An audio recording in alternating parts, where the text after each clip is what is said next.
महोदय, माननीय अध्यक्ष महोदय। हाउस सुन रहा है, मैं सुन रहा हूं।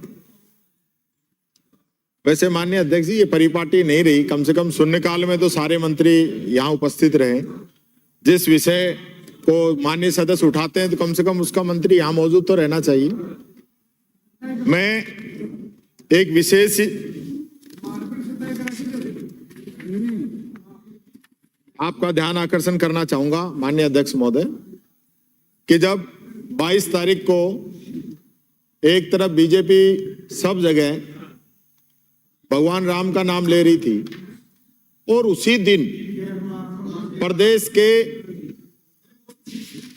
कर्मचारियों के लिए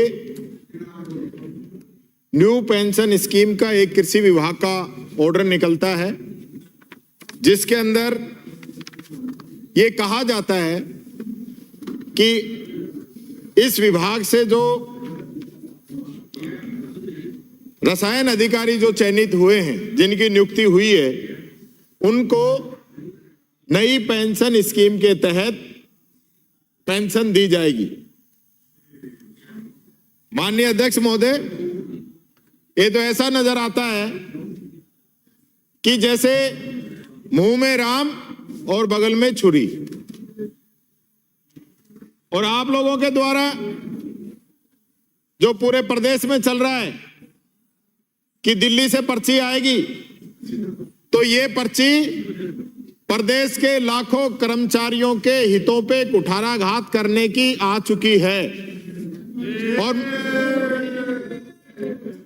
बड़ा दुख का विषय है कि सदन चल रहा है और इस प्रकार के निर्णय बिना सदन में रखे हुए ये सरकार ले रही है।